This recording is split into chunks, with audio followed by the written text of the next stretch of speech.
The elites are preparing for something very big. Hey everybody, this is Michael with Asymmetrical Preparedness. It may not be in the news, may not be aware of it, but power players, elites, all these powerful people behind the scenes around the world are preparing. Building bunkers, bug out locations, complexes, stockpiling food, warehouses, all kinds of stuff. Hiring private security, contractors type. They're setting themselves up. Countries are also. Smart countries are limiting and or ceasing exports of food, holding on to it themselves. What is our government doing here in the United States? We're not holding on to anything. Are they preparing for themselves? Yeah. Are they going to tell you about it? Nope. A lot of organizations within our government, alphabet soup agencies, are preparing for what is coming. The global elites know that a collapse is coming. They know that the US dollar is unsustainable. They know that because they are probably the ones doing the pushing, that we're being pushed into a global conflict. They don't care. They're safe. They're secure. They're prepped up. Are you? How much food storage do you have? Water storage. What options do you have? What options have you given yourself? As far as bugging in, bugging out.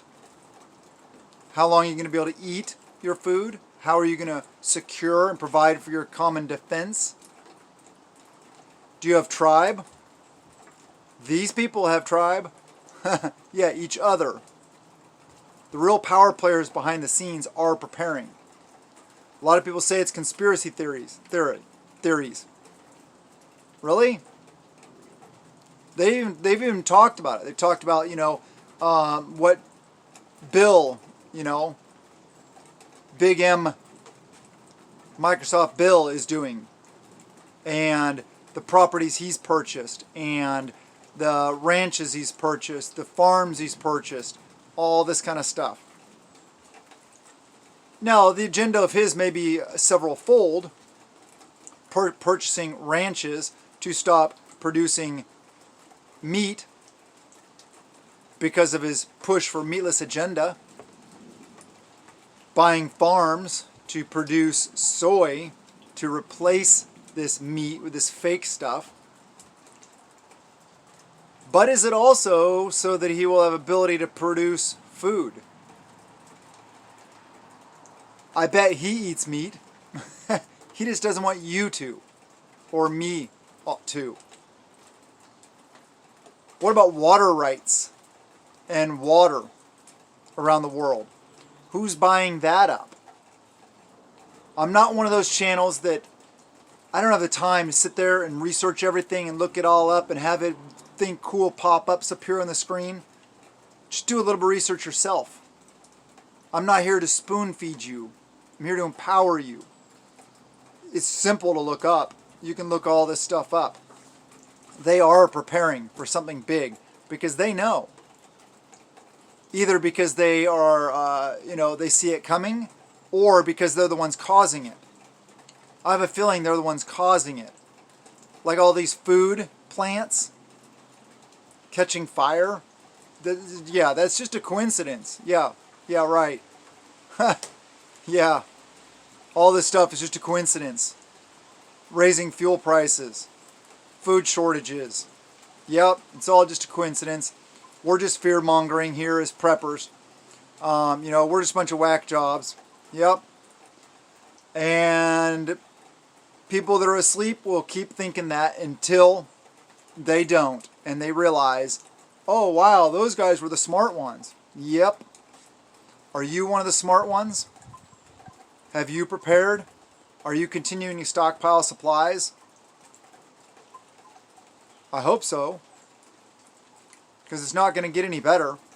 Not in any short term. Not in the short term. Not in... I have no idea how long it's going to take. But we're headed for big events.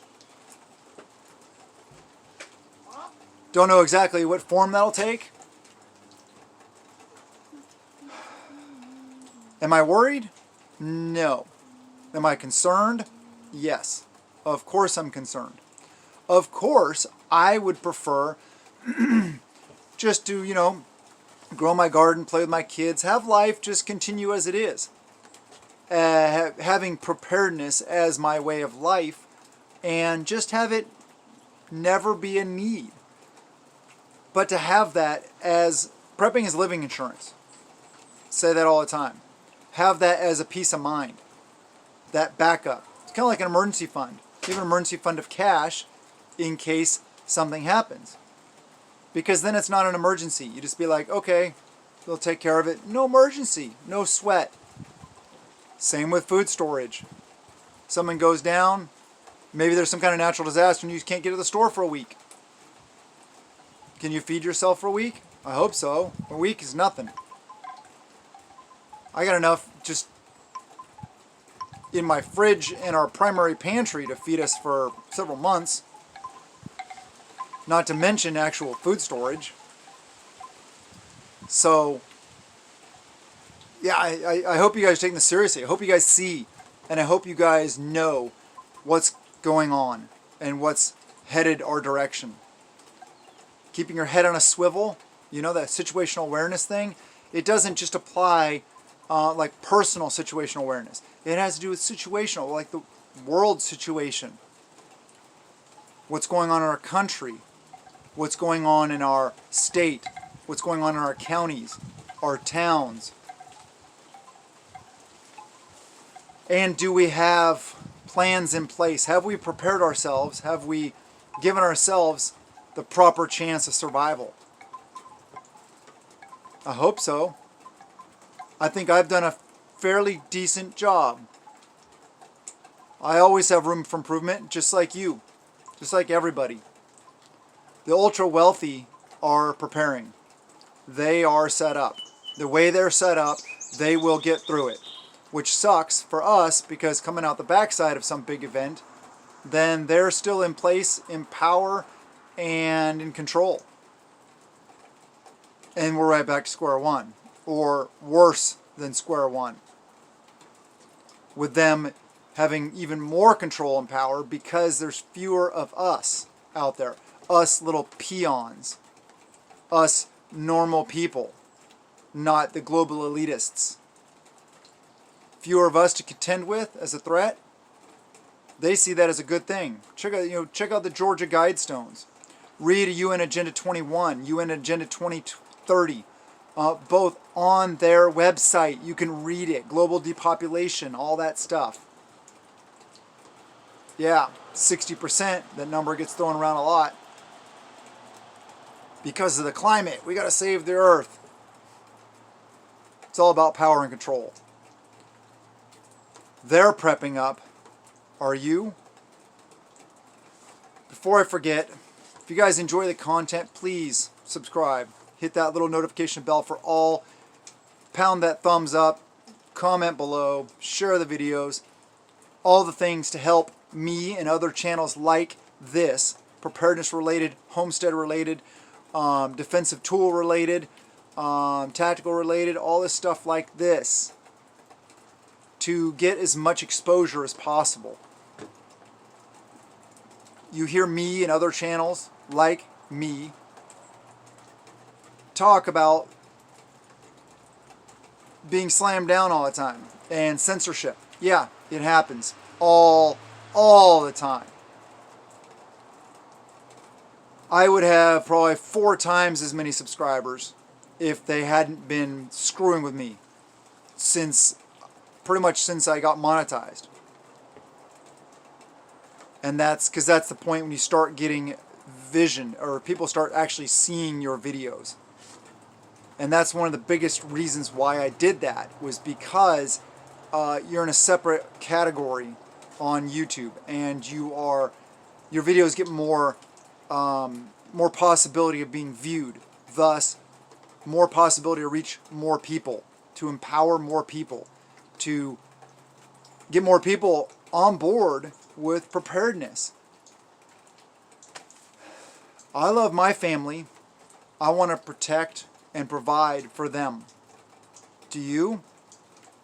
Sure you do. So make it a priority. Prep in any way you possibly can. It takes different forms for each of us. Some of us may be strong on food, weak on medical. Strong on medical, weak on freedom seeds. It's all dependent where you are. This is why I've talked about a lot of times before, prepper notebook. Having a prepper notebook so that you can look through all your stuff and analyze it, and have somebody else, extra set of eyes, look at it also, and so you can pick out weak points. And that you can try to correct those weak points so that they are lessen the effects of those weak points. Because if you're always just strengthening your strong point, you're not going to make it, because you're going to have these weak points along the way that will prevent you from surviving. So to become a well-rounded prepper that's actually going to be able to provide for your family, your tribe, your neighborhood, whatever, you have to look at things analytically. You have to look at things and be honest with yourself. Where are your weak areas? What can you do to mitigate those weak areas? And always be improving, always be moving forward. So with that said, I love you guys. Have a wonderful day, and blessings to you and yours.